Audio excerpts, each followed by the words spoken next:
You're listening to All Things Real Estate on Full Service Radio, 830 WCRN. Once again, here's your hosts, Gary Kelley and Brad Avergon. Welcome back, everyone. We are back here on Sunday morning. It's always an exciting time, Sunday morning, to have a conversation about real estate. I'm Gary Kelley with RE/MAX Executive Realty, and I'm joined by Brad Avergon with Envision Bank and Mortgage. So in the first half of the show, we talked about some of the challenges we're having, and maybe it was a bit of a therapy session for you and I, Brad. As we start to look to what's going to be happening in the future, and you pull out your crystal ball, what do you think the future is going to be looking like right now? Well, you know what? I think a lot of the things that we have been facing, inventory issues, I think those are not going away. I think that they may get better because before we had an inventory problem. Let's go back to last year. We had an inventory problem. Inventory would come on and it would go pretty quickly, just because people are staying in their homes longer. But this year we've added that super duper level of entertainment on top of that called fear. And that has people stopping from maybe listing their property because they don't know where they're going to go and they're afraid to leave their homes. I think over time that will dissipate. I think we will see some more inventory come on. But I think overall we're going to see that consumption rate gobble up whatever is out there. You're seeing a movement, or at least we're seeing a movement coming from out of the city, where I think a lot of folks were interested in going to the city because, quite frankly, that's where the action was, right? If you're a young person graduating college, maybe working in the city, why would you want to live in the boring burbs when you can live where the city is and you've got Sunday brunch and you've got all this other fun stuff? Well, that's taken on a different light now, and maybe people are thinking, maybe I need a yard, maybe I need an office where I'm working from home now. Maybe the burbs aren't looking quite as boring as they were before. And so I think we're seeing a movement out to the suburbs, and I think that's going to drive continue to gobble up the inventory, but also continue to drive the prices. What I'm seeing is it's suburbia, but it's a house that's maybe a little larger if they've got children running around. Maybe something that has, instead of a desk in a corner, more of an office setup so someone can actually work from home and do so successfully. Think of it as like a cubicle size office is often something someone will do.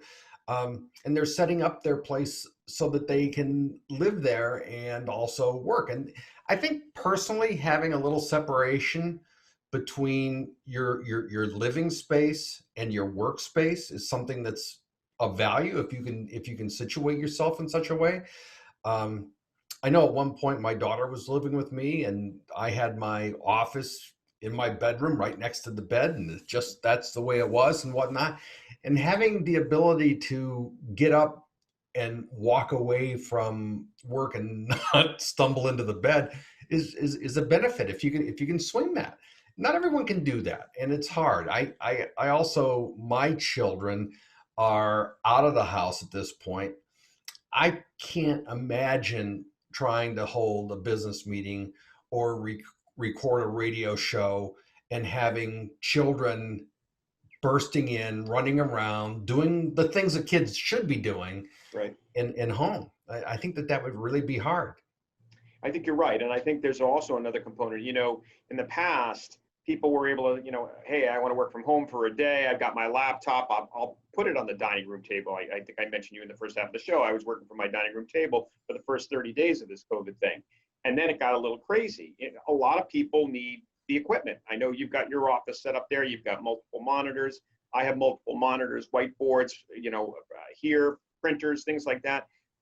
These are all important pieces of equipment when you're trying to work. And when you go from taking the occasional day to work from home to working every day from home, it becomes challenging at times if you don't have all of the equipment and the space that you need. So I think that is driving a lot of the move that's going out there. The other thing is I think that things are going to get better. In our particular geography, I think that people are starting to get used to this COVID thing. I'm going to leave my house. I'm going to put a mask on. I'm going to go to supermarket. I'll take my chances. I'll use whatever hand sanitizer I need, but I'm going to live my life.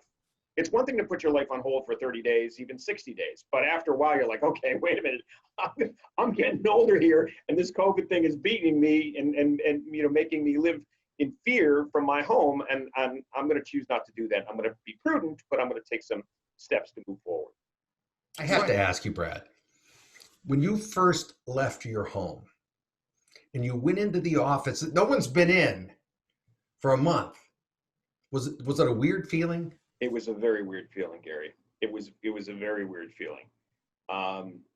It was strange. You walk into the office and it's dark. I walk in the office now and it's still dark. The receptionist isn't here. There's no other lone officers in the office besides me, and used to having that banter.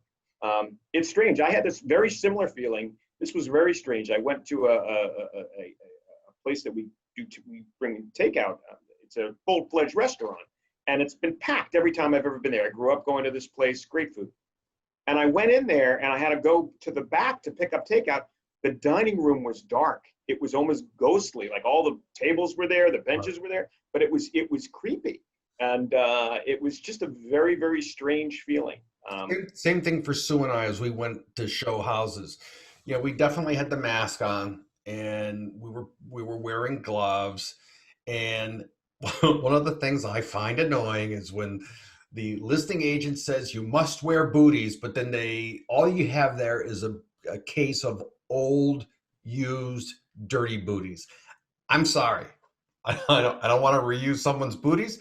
I don't want to reuse condoms. That's the Sunday morning joke for everyone. So we actually carry booties with us and put those. BYOB, bring your own booties. Exactly. And so, it was weird walking into a house for the first time. And you have this, you almost envision that the house is dripping COVID everywhere. And clearly it's not.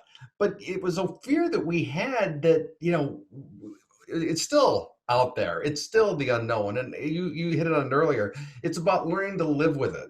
And I think that as we learn to live with it more and become comfortable, whatever, not having COVID parties and, throwing caution to the wind, I think people will begin to venture out more. I think people will be willing to put their home on the market. I think one of the challenges a lot of people have today when they think about selling their houses, where are they going to go? Right. And if the inventory is as low as it is, they're going to have a challenge finding a place. And it all just starts to compound. And I think that will over time free up. We're still busy like it was, spring market, and we're sitting here in mid-August. I think that we're going to have a strong fall. I don't know what the winter's going to bring. I have no clue. Do you? I don't have a clue, but if it goes the way Hold it. It's going to go. You had me at I don't have a clue. I don't have a clue. I think it's going to continue this pace. I think that we're starting to, as I said, we're starting to live with it. I know that you and I have both been had some significant success over the spring and summer market, getting clients into homes, getting them under agreement, whether you're listing the property or selling the property. We've learned to work around this. We've learned to make sure our clients are protected, whether they be sellers or buyers, and get the job done. And I think that's, first of all, it's an accomplishment for you. I think that's terrific, but it's also an accomplishment for our clients, escorting them through and making sure they're safe and getting them the homes they need. I think that's important that people know that. I won't tell you that it hasn't been a challenge, and it's a bit of a psychological challenge to get out and do our jobs. But at the same time, it's the right thing to do to help people. And I always come at things, if we're able to do the right thing for people, the rest will fall into place. Yes. Has it been, have homes had multiple offers? Yes. Is it largely a seller's market if the home is priced correctly? Yes. But those are just generalities, not specific rules. And every home is different. Every home has its own challenges. And we've had to sort that out just as we would any other time. It's just what was happening in the spring has shifted into the late summer. And I suspect that fall will be a typical fall market, to be honest. I think interest rates are going to hold about where they are too, which is great. And that's more a function of where the economy is as opposed to real estate. That's the fascinating part about it. So real estate is getting the benefit of an economy that's the stock market's still on a tear, but the economy as a whole, people getting back to work, things like that, the Fed is nervous about that. So I think rates are going to continue in that path, I think for the next 6 months anyway. So I think there's a great opportunity for folks to be able to purchase homes. And if they're trading up or trading down, it's a great opportunity for them to get mortgages. So Brad, if someone wants to reach you, how would they do that? Best way to reach me is via my cell phone, which is 978-375-5531, or you can email me at Avergon, that's Bavergon @envisionbank.com, ENVISION bank.com. And I'm Gary Kelley. I am with Remax Executive Realty. I can be reached at 508-733-6005 or Gary at Move with Gary. If the real estate gig doesn't work out, I'm going to open a moving company. I'm sure that the folks at Mark's Moving are frightened about that. I do want to thank some folks. I want to thank Harry for the intro, and I want to thank Ted A for going in and making our audio sound as good as it can be, recognizing that we're recording this remotely, and also Keith making the video pop when we post the videos on Facebook, YouTube, etc. Thanks, everyone. You've been listening to All Things Real Estate on Full Service Radio, 830 WCRN.